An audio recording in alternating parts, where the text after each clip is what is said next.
of this beautiful day to you all, children of God. Welcome to today's edition of God's Protectorates Confraternity Word. And as usual, I'm your host, Ojomo Olusegun Adebambo. Yes, it's been quite some time that we actually had communication with you. There were reasons for that, not far-fetched anyway, but just to make sure that we got it right, and that we did it the right way, and that we also got results. Yes, for quite some time now, been receiving phone calls, despite that we didn't even put out numbers because we thought that initially we didn't want to put out phone numbers. That's why we had the email address sent out. But maybe because a lot of people know us and they're friends to us, they had their comments calling on us via the phone. And a few other emails too came in, but not as many as we expected. We expected more emails than calls, but we got more calls than emails. People saying different sorts, some commending us, some telling us to be careful and things like that.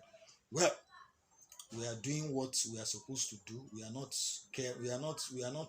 stepping on anybody's toes. We are just doing what we want to do, and we're not particular about any human being or any sect. Well, I may want to refer to one of the emails by one Akim Babalola. That Akim name suggests that the person is a convert. He said he was an aide to an unnamed prominent pastor. He sent an email to us alleging that we were out, we were only out. That's why he said it. We were only out to bully pastors and prophets out of the ministry. He also claimed that it was not his principal that directed him to communicate with us. He took it upon himself. And he ended it by saying that he said we should always remember Psalm 105 verse 15, which says, "Touch not my anointed and do my prophets no harm." Well, I've since replied him, we are not there to do any harm to anybody. We are just there to be suggestive. We are not a force. We are suggestive. And of course, with the situation in the country now, and even the world over, we should know that we should be able to temper justice. We should temper justice with mercy. We should be merciful to people. We should know how far and how long we should create some tensile movements in people.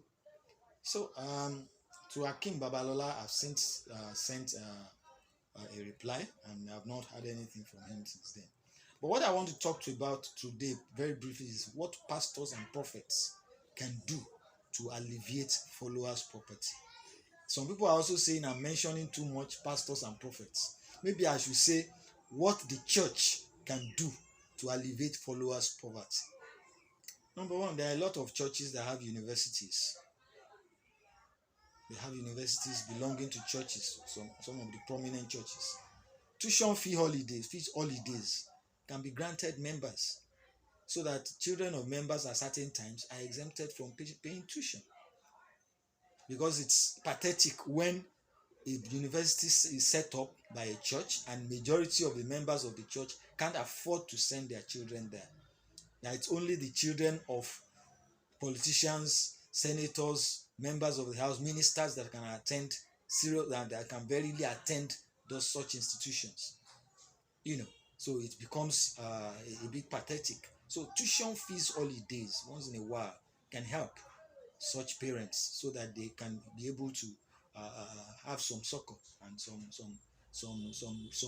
relief or some respite. Now, second one is business loans schemes. Well, there's nothing wrong about doing these kinds of schemes for members of the church. Business loans, you look at genuine businessmen and women, especially those of low cadre in the church, and then grant them some money, tie such monies to some collateral or the other, or by trust, and then members can, of course, the alleviation of poverty can be realized through that. There's nothing bad about too having cooperative and thrifts, but that has to be under strict regulations and supervision. because of tricks and plan, and because of tricks by some people who could use that as an opportunity to cheat others. Cooperatives and thrift can be organized.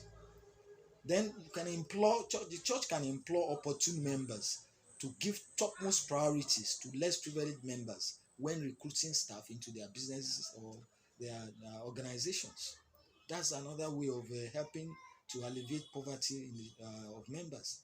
Then, at this kind of time, recurrent redistribution of palliatives at difficult seasons, even at crusades. That reminds me of a particular lady, a nurse, a staff nurse. She's been in the US for several years. In fact, with her family, she runs a ministry in the US. She comes home Nigeria every year. She's based at Ibadan. She comes to Nigeria every year to do crusades, not where rich people are, at the hinterlands, where the real poor people, those who can't even afford to put on footwears, where they are. I was opportune to attend one of those crusades some years ago when she came to Nigeria, and I actually ministered at the place. I was surprised when I got to one of the venues. I attended 3 venues at the hinterlands of Ibadan.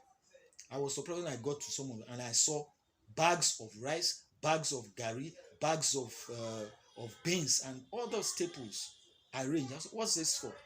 They said that is what she gives immediately after the crusade. She distributes that to people. Remember what Jesus Christ did when he fed people that came to hear him speak. The same thing. Of course, this kind of thing will encourage more people to become Christians. So she does this nearly every year, and she distributes that to them. And apart from that, she also runs what's it called? She runs an orphanage in Ibadan. She goes around, looks for children that don't have parents. She brings them in and she takes care of them. So these are the things that people can do. That's quite commendable. Rather than put knives at the necks of members to do this, do that. People who are so poor, you keep looking for ways of tearing money out of them. It's not too good.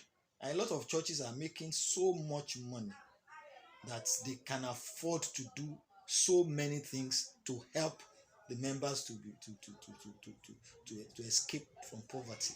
So these are the things that we talk about.